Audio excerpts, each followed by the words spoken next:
Үміткердің таңдауы Расул.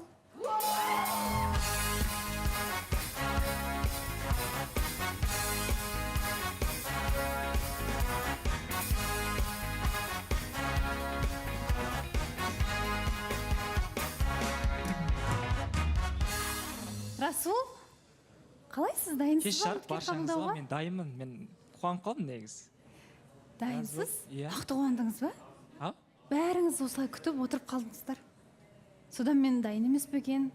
Әлде деп эмоцияңыз бір сәл күмәнданып қалдыңыз ба, күдіктеніп қалдыңыз ба? Бір сондай сияқты болды. Түсініксіз болды. Күдіктеніп қалған жоқ, мен қуандым. Қуандыңыз? Іштей қуандым, иә. Мен эмоциям сыртқа шықпаса да іштей қуанып сол қашан келеді екен деп. Біз енді сізден сұрауға ұмытып кеткен сияқтымыз, өткен жолы үміткер қабылдайсыз ба дегендей.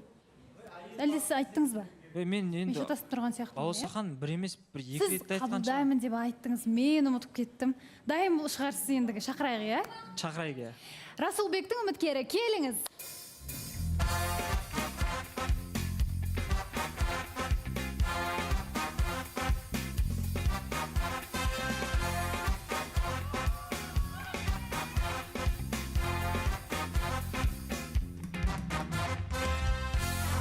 Қош келдіңіз. Саламатсыз ба? Сізде микрофон бар. Микрофонды жаныңызға алып қойсаңыз болады. Есіміңіз? Рухая болады. Рухая. Рухая. Ерекше есім, әдемі екен. Жасыңыз нешеде? 20-да. 20-дасыз. Қай жақтың тумасысыз? Негізі өзім Қызылорда қаласынанмын, бірақ Алматы қаласында тұрамын қазір. Неге Расулбек? Енді өз-өзін ұстанымы и внешне өз-өзін сондай адамға тартымды. Тартымды сондай деп айтып жатыр. Сымбатты. Расул, сұрақтарыңыз. Ол, иә. Иә, негізі жаңа қатысушылардың эмоциясы ерекше болды да, бір кішкене. Неге? Қорқытып жіберді ма? Мақұл. Жалпы Рухая, иә? Сұлулықтан қорқып кетпесеңіз, басқаша емес. Жоқ, қорқып кетті деген андай ерекше бір іштей ситуация болды деген, сондай солай айтқым келген ғой негізі. Жақсы. Иә. Еңлік келді дейді. Негізі Рухая, иә, есіміңіз? Рухая. Рухая. 21-де ма? 20? 20 жаста. 20 жаста. Негізі қазір таңда оқисыз ба әлде? Жоқ. Менікі неоконченное высшее образование ғой. Енді болашақта оқуымды жалғастырсам, білімді ары қарай түйістірсем деген ой бар ма? Иә, ондай ой бар, ойда бар. Жалпы руыңызды білсек? Қыпшақ. Қыпшақ, орта жүз, ә? Орта жүз, аха. Күшті, керемет. Жалпы мынау отбасыңыз туралы айта кетсеңіз, қанша ағайынсыздар? Біз 7 ағайындымыз. Негізі өзім толыққанды отбасынанмын. Анам екінші тұрмыста, қазір осы Алматы қаласында тұрады. Сол кісілермен тұрамын ғой мен.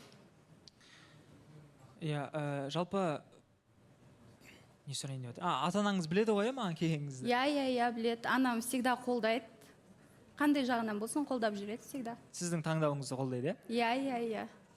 Жалпы сізге мынандай бір өзекті бір сұрақ қойғым келіп отыр. Өзекті де емес, мен үшін маңызды да, соны қыз баласына қоямын да. Иә, әрине. Мынау отбасы деген құндылықты қалай түсінесіз негізі? Отбасы деген сіз үшін отбасы деген не ол? Мен үшін отбасы деген енді қалай айтсам екен енді. Сенде іште кішкене қобалжу бар енді. Әрине, иә. Хорошо. Жарайды, оны кейін оңқанша сөйлесіп алармыз оны. Жалғасып жатса. Жалпы Рухая, мынау маған қоям деген сұрақтарыңыз бар ма? Сізге қоям деген сұрақтарым бар, иә, әрине. Қоя беріңіз. Так. Сізде арақатынас точно бітті ғой да? Сіздерде ештеңке жоқ қой уже. Мен сіздерді просто бақылап қарайтынмын да өзім. Уверенно болайын деп едім ғой өз-өзіме. Дұрыс сұрап алуыңыз керек. Өте дұрыс, орынды сұрақ негізі. Иә, түбегейлі бітті. Енді болашақта ол нәрсе қайтадан жалғасады дегенде мүлдем жаңағы ондай нәрсе жоқ. Сондықтан өзіңізге сенімді бола беріңіз, барлығы дұрыс. Иә, енді сұрақ қойып жіберсек. Қош келдіңіз, Рухая дедіңіз ба? Ерекше есім екен. Расулдың айтуы бойынша енді әйел бақытын сезінуге қош келдіңіз енді. Расул жан өзі осындай әйел бақытын беретіні бар өзі сондай. Негізі сыртта танымайсыз ғой Расулды, ә? Сыртта араласып деген сияқты. Жоқ, вообще араласпағанбыз, жоқ. сырттай бақылағам ғой өзім. Бақылағансыз. Сонда шақырып алды ма деп ойлап қалдым да расында. Баласахан Сондай ғой, үй жағдайына қалайсыз негізі? Өте Отбасылық күлкілі. жағдайларға. Тіршілікке ма? Енді отбасылық өмірге жағы не асханаға қалайсыз тұрмыстық деген ғой. тіршілікке ма? Асханаға болады ғой, бір кухняға қалайсыз деп айтты деген ғой. Барлық жағынан жақсымын негізі. Тамақ істей аласыз ғой. Әрине. Ойпырмай, онда күшті ғой. Балсахан сұрақ Әйел қояйын. бақыты. Айдана. Рухая қош келдіңіз. Өте әдемі екенсіз, бірақ енді жігітке деген талғамыңыз сәл онша емес деу сияқты көрініп отыр маған. Жалпы енді өзіңіздің жігітке қоятын қандай талаптарыңыз бар? Мысалы, мен осындай жігіт болған қалар едім деген. Және де қазіргі таңда немен айналысасыз? Жаңа неоконченное высшее образование деп қалдыңыз ғой. Қандай жұмыспен айналысасыз?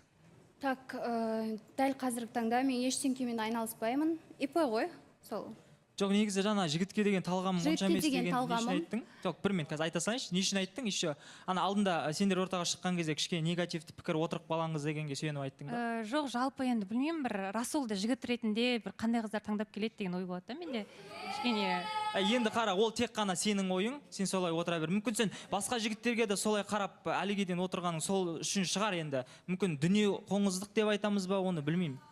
Сондықтан осылай сөйлейтін жігітке білмеймін қалай таңдап келуге болады. жоқ, оны не үшін Абай айтып отырсың? атамыздың суретін жабыстырып қояды, бірақ айындай Абай атамыздың сөздерінің парқына өзі барамайтын жігіт негізі. Иә. Оны жоқ, оны тікелей неге сүйеніп айттың? Не үшін тікелей не затқа сүйеніп айттың? Бұны айту мақсатың, негізгі ниетің не болды? Сұрағыңызға жауап беріп, былай сұхбаттасқым келіп отқан жоқ. Мен сұхбаттасу. сұрақты тек тікелей сіздің үміткеріңізге ғана қойдым, сол кісіден сұрағым келіп отыр. Иә, Жоқ, әрине енді ол былай ғой, жоқ, қазір мен пікір таласып жатыр ғой бұл жерде. Енді ондай әңгіме жалғасқан қаламасаң, бұл жерде ондай дүниелер жаңа орын алмаған қаламасаң, онда бұл әңгімені бастамауың керек еді. Сенде реніш па ішіңде, не үшін айтып жатсың? Мен тікелей бұл қыздың жігітке деген талғамына ғана қатысты ғана айттым да. Саған қатысы бар ма бұл қыздың? Не келіп кетері бар оны айтқанмен? Енді ортада отырғаннан кейін менің маған қызық болды, мен сұрақ қоюға. Сен эфирдің басынан мүлде микрофон Расул. қолыңа алмадың, сөйлемедің, бірақ дәл қазір мен ортаға шыққаннан кейін айтып отырсың, оны басқаша қалай түсінуге болады? Расул, Эфирдің енді басынан бері. сабыр сақтаңыз, бірақ бұл кісі сіздің не үшін сұрақ қоятынына жауап беруге міндетті емес. Енді сұрақ қойылып жатыр, өткенде артық кетіпсіздер, бір-бірлеріңізге енді жауап ретінде айтып жатыр, қалып қойған, ренжіп қалған шығар, айтып қалып жатыр. Жоқ, енді қойған сұрағын маған қарай енді тиісіп кеткен нәрсе, не үшін айттың, неге олай болды деп сұраған негізі орынды. Сізді жігіт ретінде талғамға қалай келеді деп ойлайтын шығар, дәл солай айтып тұрған шығар, сұрақ қойып тұрған шығар енді. Сіз де өзіңізге біраз әңгіме айттыңыз өткен жолы Айданаға қатысты. Енді соны сұрап жатырмын ғой, сол реніш па әлі, сол күйімен деген сияқты. Енді иә деймін сізге. Бұл сұрақ жалпы Хорошо. Баласахан былай айтайыншы, енді осының алдындағы болған таныстықтарын көріп жатырмыз ғой. Расулдың енді қызға деген соншама ауыр сөздер айтады. Білмеймін, мен ер жігіттің тарапынан ондай сөздер қаншалықты айтуға тұрады деп ойлаймын да. Және де бірақ енді Расулға қарасаң, бір сөздің парқына барып, кәдімгідей бір отбасылық құндылық деген сияқты әдемі сөздерді айтады да, бірақ іске келген кезде қыздарды жылатып. Баласахан, мен де Айдананың сөзімен келісе кетемін. Себебі шынымен Расулды осы уақытқа дейін түсіне алмай кеттім. Неге десеңіздер, мысалы, бүгін бір естіп қалғаным бар. Айгерімге келіп, мен сені ұнатамын, саған симпатия бар, сенімен танысып көрсем қалай болады екен деген сөз. Не ол сөз? Почему ты такой несерьезный?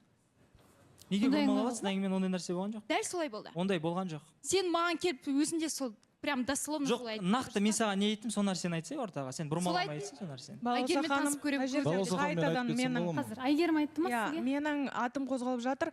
Мен оны айтпай ақ қояйын десем, қазір 1 минут Нұржан, онда эмоцияңды өзің ұстай тұра тұр. Негізі былай, мен айтсам, Баласаханым, Нұржанға да алдында айттым, сен бүйтесің деп, Оразғалиді де айтқан болатым, сөйтесің деп. Ең соңында кім кінәлі, мен кінәлі болып қалам. Сол үшін мен айтпай ақ қойыншы деп іште ұстап отыра берген болатынмын қазір, үміткерге сыйластық танытып. Бірақ енді Жансаян айтқан дұрыс. Маған да бұл бала кешеден бері биледі ма, сосын жарайды дедім. Қатысушы ретінде билеп тұрған шығар дедім. Бүгін келді та шақыра береді, жүр сөйлесек деп сөйлескеніміз бар. Сол кезде айтқан болатын маған, бүгін кешкісін не істейсің, екеуміз сырласып сөйлесіп қайтайық деді. Солай ма?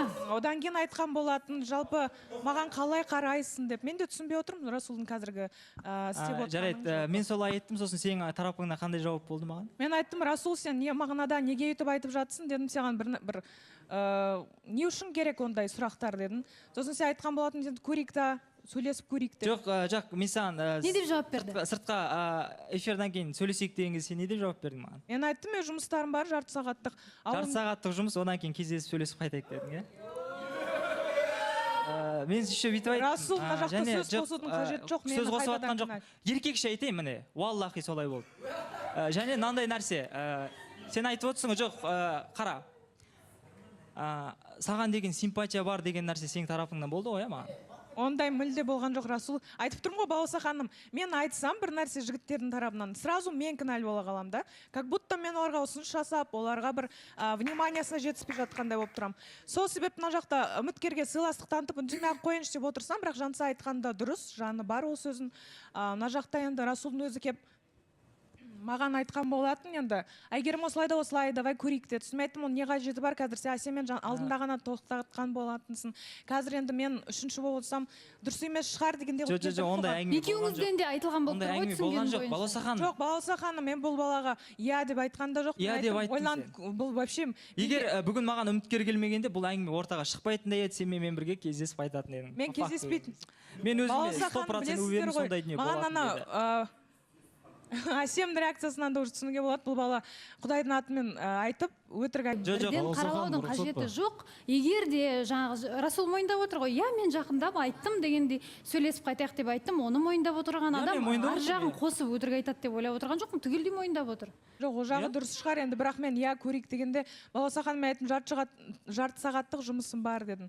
Енді сенің не жоспарың бар жалпы дедім. Бұл айтты, мен тренировкам бар еді, бірақ енді тренировканы қоя тұрам, кездесіп көрейік деді. Сосын мен ойлап қалдым. Тоқтаңызшы. Әділет, Әсем, не болды сіздерге? Не қылық екеуіңіздікі? Орныңыздан тұрып, мазақтап, күліп, жырқ, жыбыр екеуіңіз. Расул ортаға шықты, бір түрлі қылық көрсетіп отырсыздар. Бітпейтін әңгіме, мазақтау немесе тікелей қарамау. Балауса ханым жаңа. Әсем, әсіресе сізге қатысты. Валлахи деген сөзіне күлкім келіп кетті просто Балауса ханым. Жоқ, сіз келгеннен бастап осы жерде сіз күліп отырсыз. Әлде қызғанып отырсыз ба? Жоқ, Балауса ханым, қызғанған емес. Оны қалай түсінейік? Просто бұл кісінің сөздері маған күлкілі болып отыр да. Содан кейін күліп отыр. Күлкілі болса, онда мән бермей отыра беріңіз. Сіздікі тікелей қазір мазақтау болып отыр. Сіз ортаға шыққан кезде Расул сондай әрекеттер жасамайды ғой. Кешірім сұраймын, бір-бірлеріңіздің қытықтарыңызға тимеңіз. Хорошо. Сыйластық болу керек, бұрын кездестіңіздер, сөйлестіңіздер. Хорошо, кешірім сұраймын. Енді Балауса ханым, мен айтып кетейінші, Расул тұра тұр қазір. Рухая, қош келдіңіз. Не деп жатсыз, Әділет? Айтқыңыз келіп тұр ма бірдеңе? Жоқ, ситуацияға күлгім келіп отыр да. Әр жерге мынандай бір болады ғой, қармақ салып өзінен тығырықтан әдемі шығып кетіп жатыр да. Сол болмаса енді Әсемнің ешқандай қатысы жоқ, мияқта просто мен өзім күлдіртіп. Иә, мен сондай күлкі сыйлаған жақсы көремін. Жоқ, мен қармақ тастайын ба, мен өзім білемін ғой. Ау, балыққа баршы бар. Балыққа барам ба, ау тастайын ба, мен өзім білемін. Жақсы жігіттер. Иә, қарайсың мен өзің. Микрофон менде тұр екен. Жақсы айтыңыз. Сіз андай жаңбырлы күні келгенін жақсы көресіз екенсіз, иә? Андай күшті кемпір қосақ сияқты киініп тұр. Жоқ, комплимент қой енді, көйлегін айтып жатырмын. Көйлек күшті киініп алған. Өтпей қалды? Өте сұлу қыз. Өте сұлу қыз. Әдемі қыз. Жарасып тұр не кисе де. Бірақ мен Расулдың сөзінде қалып кеттім Балауса ханым. Иә. Жаңағындай мен айттым солай, мен биттім солай деген қалай ол сонда, мен соны түсінбедім. Солай айтады деген естиді, бірақ үміткер келіп, үміткермен дым болмағандай танысып кетейін деп тұр ма деген сияқты не да? Соны дұрыстап түсіндіріп кетсең. Расул? Или бір прикол ұстап айттың ба деген сияқты ғой, Әйгерімге. Прикол ұстау емес, кәдімгідей адам ретінде, осы жерде отыратын адам ретінде бардым, сөйлестік, айттық, иә, солай болды. Үміткер келмесе, сен значит кездесейін дедің бүгін, негізі. Негізі енді ол жерде тек қана екеуміз ғана болмаймыз ғой, Жансая болады, тағы да бір екі қатысушылар болады, жалпы солай. Жоқ, былай ғой негізі. Әділетсіздік сияқты өткен деген сонда білген істеп жүре берме болсын да іште. Еще білген істеген істеп алады да мойында, иә мен істедім деп мойындай салады екен. Ол бір жағынан әділетсіздік сияқты болса. Бір емес, екі жігіт айтып жатыр қайта-қайтан. Расулбек, нақты сіз қандай оймен сіз кездесуге шақырдыңыз Әйгерімді? Енді мәселе былай, мен оның деталін түсіндіріп кетейін. Эфирден шыққаннан кейін кеше де негізі бәріміз бірге қайттық. Ол жерде Айгүл болды, Аида болды, Бекзаттың өзі де болды.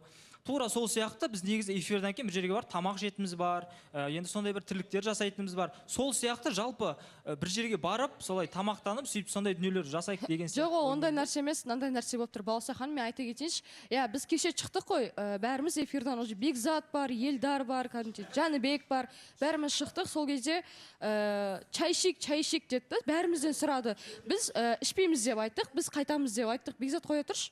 Одан кейін бір жарты жолға дейін бір бәріміз пешком түскеніміз бар, әңгіме айтып, сол кезде бұл екі кісі бөлек кетіп қалды тамақ ішуге. Айгүл мен Расул. мен сол моментте мынандай ойыма келді да, иә балауса ханым. Қазір енді мына жақта Әйгерімнің әңгімесі шығып жатыр да, енді мисс Мирамыздың. Сөйтіп деген андай, менің түсінбей жатқан мынандай нәрсе, бұл кісі бір Әсемге еріксіп істеп жүр ме деп ойлаймын да. Мысалы, жарайды енді Әйгерімді былай ала тұрсақ, енді әдейіге барып, жаңағы Айгүлді күтіп, кәдімгідей біз раздевалкада енді киім ауыстырып шығамыз ғой. Сол кезде, хотя мен бұл кісілердің бұрын соңды бетіп араласып, ондайын бірге қайтқандарын мүлдем көрмеппін. Бірақ та именно Әділет пен Әсемнің таныстығы басталып осында өрбіп жатқан кезде, бұл кісінің келгені эфирға өзі кеше ғана, бірақ та келе сап бір Айгүлдің қасынан шықпай, бірге тикток түсіріп, итог кеше күтіп алып, одан кейін бір тамаққа шақырып бұл кісіні сондай бір әдейі істеп жүрген сияқты, бірақ бір өтірік күліп, өтірік бақытты адамның бір рөлін ұстап алған ба деп образында жүрген сияқты. Мына жақтан мысалы жаңа Әсемде күліп, мазақтап отыр ғой. Бір жағынан ол, иә, әрине халыққа бір қызғанып отқан адам құсап көрінеді. Мен ойлаймын, бұл екі кісі бір-біріне ерексіп істеп жүр. Әсем мен Әділет таныстық бастады. Мен неге енді типа шетте қап қойым керек. Мен де бір Айгүлмен бірдеңе істеп алайын деген сияқты ой сияқты. Енді қараңыздар, Аида, сен мені жақсырақ білуің керек деп ойлаймын, өйткені мен сені өте жақсы білемін. Жобаға келгеннен бастап екеуміз жақсы араластық. Екеуміздің де арамызда көптеген мәселелер болды. Мен бұрын қандай едім? Мен де бұрын қыздармен көп сөйлесем, қыздармен жақсы араласқан жігіт едім. Сен оны жақсы білесің, Ал қазір араласып отқанның барлығын не қызғандыруға әкеп тіреп қойып жатсың? Тікелей сұрақ. Жоқ, неге именно Айгүл дегім келеді да менің? Себебі біздің Айгүл мен Әділет таныстықта болды, одан кейін басталды енді. Неге именно Айгүл деген нәрсе ғой? Тем более мен сені жақсы білгеннен кейін, Расул, мен содан кейін істеп отырмын. Әлде сендердің Айгүл екеулердің ортақ бір обсуждать ететін әңгімелерің бар ма? Айгүл екеуміз негіз бұрыннан келгелі бері жақсы араласамыз, дос ретінде сәлеміміз түзу. Бірақ енді олай кешегі сәтке ғана тіреліп қалған шығар, бірге қайтуымыз. Бірақ Айгүл ғана емес, мен Айгерім, мен де мысалы жақсы араласып жүрмін. Осы жерде қатысушылармен мен негіз барлығымен жөн түзу деп ойлаймын, сәлемім түзу. Бірақ мен мына нәрсенің нүктесін қойып жіберейінші. Мен біреулерді қызғанып та жүрген жоқпын, біреулерді қызғандыру үшін әрекет те жасап жүрген жоқпын. Естеріңізде болса, мен всегда айтамын ғой, мен жігіттік намысым, мен жігіттік намысты бірінші орынға қоямын, тіпті өлуге дейін барамын ол нәрсе үшін депші. Мен сол жігіттік намысыммен ант етіп айтайын, мен біреуді қызғандырып та, біреуден қызғанып та жүрген жоқпын. Жоқ, әлде бұл кісілердің Айгүл екеуінің ортақ бір қайғысы бар сияқты, соны бөлісетін сияқты бұлар. Барыс, жаңа сөз сұрап едіңіз. Барыс. Балауса ханым, Рухая, қош келдіңіз тағы бір рет. Мен түсінбеймін да, біздің Расул ортаға шықты, бағанан бері жағадан алып, Расул жерден алып, жерге салып жатыр. Қызы болсын, ұлы болсын, бір семьямыз дейміз, негізі бір отбасының адамдары, бір өтен адам келген кезде жақсын асырып, жаман жасырушы еді ғой. Мына жерде екі ортада, мысалы, Расул ортаға шықпаса, қыздар ештеңе айтпайды. Оны былай жекеде айтса болатын еді. Жарнама кезінде де айтпайды. Ортаға шыға салса, Айгерім де қозғап жатыр, мысалы Жансая да қозғап жатыр. Мен ойлаймын, Балауса ханым әлі шымалдықта ашылған жоқ, үміткер келді, өзімен өзі отыр мына жерде. Біз өзімізбен өзіміз ырду-дырду. Соны тағы ренжиміз. Бізге үміткер келмейді, ақ болды, көк болды деген сияқты. Қыздарымыздың тілі ұзын, Балауса ханым. Тілдерінің ұзындығы мен қолдарының ұзындығы да бір сәйкес болса деп ойлаймын да. Өте жөнді пікір болды жаңағы тілінің ұзындығы деген. Балауса ханым. Және бүйтікші, былай жасайықшы, бүткіл бұндай ырың-жырың әңгімелердің барлығын жауап таныстыққа көңіл бөлейікші, Балауса ханым. Сұрағыңыз бар ма, қойыңыз? Иә, жалпы Рухая, мынау жаңағы бұл дүниелердің барлығына енді қатты мән беріп қарамаңыз. Сондықтан енді болашақта жақсы ниетте болайық, жақсы таныстық, қайырлы таныстық болады. Шымылдықты ашып алсақ қалай болады? Шымылдық ашылсын.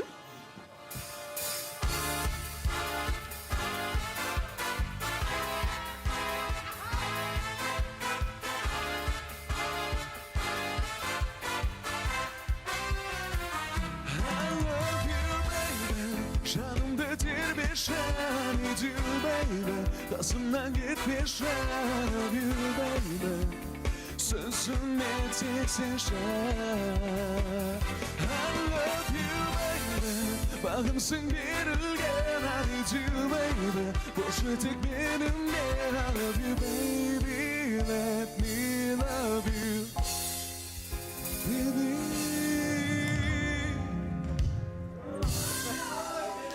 Шымылдық ашылды. Расулбек, әсеріңіз? Әсерім жақсы, Алишердің пікірін ең түсініп жатырмын ғой енді. Жаңбырлы маусым деген нәрсені. Әсерім жақсы? Киімде. Ал, Рухая, өзіңіздің әсеріңіз қандай? Теледидардан көргендей ма жалпы? Иә, дәл сондай. көргендей дәл солай, иә. Өзіңіздің айтарыңыз бар ма? Жаңадан бері көп сөйлемедіңіз, ештеңе айтпадыңыз. Бір алда қойылатын талаптар болар дегендей. Енді айтып жатсыздар ғой, енді жігітке деген талғамыңыз қандай деп жаңа қатысушылар айтып жатыр да. Бұл кісіні енді мен таңдап келіп отқаннан кейін, это мой выбор да. Дұрыс қой. Сіздердің әрқайсыларыңыздың өздеріңіздің таңдауларыңыз бар. Сіз, яғни Айданаға айтып жатқан сияқтысыз, иә? Иә. Негізі жаңа енді айтып жатыр ғой, қыздармен сөйлесті деді, немесе енді достары деп айтып жатыр. Енді нақты білмеймін, енді қатты қазбалағым да келіп тұрған жоқ, бірақ кездесіп қайтайық деп, мысалы Айгүл екеуі шығып кетіпті деген сияқты айтып жатыр. Сіз болашақта ондай болып жатса, түсіністікпен қарайсыз ба, әлде бір Расулға өтініш бола ма, талап бола ма? Негізі ондай болмайды деген үміттемін өзім. Бұл үміткер келмей тұрып болған жағдай ғой негізі. Және тағы бір сұрақ сол үшін қойып маған это не важно. соған ұқсас. Негізі мынау жігіт, қасыңда жүрген, таныстықта жүрген жігітің, мысалы, көптеген қыз достарымен араласса, оған көз қарасың. Көптеген маны көме, жалпы қыз достары болса. Бола берсін. Оған нормально. Болады, иә. Это нормально. Жаңа сұрақ Иә, жалпы өзімде де сәл күмән болып тұр. Расул, саған сұрақ. Кезекті шақырып алған өзің таныс құрғың емес па? Жоқ. Уаллахи деші. Жоқ, ол сөйтіп айтады. Жұмырсы андайда... Жоқ, ондай арың-жарың әңгіме керек емес. Арың-жарың емес, ол серьезный әңгіме, ол сен оны дұрыс қабылдамай шығарсың. Өйткені сен ғана ойлайсың. Өзің намыстығын, өзің еркектігін сондайға жауап береді. Или сен ойлайсың ба, адамдар сенің сөзіңе сенбейді, соны айтса ғана сенеді деп. Просто жаңа мен бір сөзіне біз қатты күлгенімсің. Балауса ханым, сен кешірім сұраймыз, қатты күлгенімсің. Өйткені алдында әсем таныстық жүрген кезде айтады да, болды, бірдеңені атымен ант етейін, Расул, болды, келмеймін деп айтты маған, сен көрмегендерім сен болсын деп айтады да, и сондай. Просто так ол сөздің қадірін кетіріп жатыр да, оны лучше қолданбай ақ қой. Сонда сендер екеуің мен туралы талқылап жүрсіңдер ма араларыңда? Иә. Не үшін? Біз бәрін талқылап алдық қой. Ертең болмай ма ештеңе жаңағыда айтып отыр ғой, біздер Айгүлмен... Қарашы, онда сен менің таныстығыма, мен сенің таныстығыңа араласпай, дым жақсы отыра берейік. Болды, танысымен таныса берейік. Болды, сабыр сақтап отырайық. Расул, таныстық рухаямен жалғаса ма? Жалғасады, иә. Жалғасады. Кездесу күтеміз өздеріңізден. Жақсы таныстық болсын. Құрметті көрермен, біз сіздермен ертеңге дейін қоштасамыз. Қош сау болыңыздар.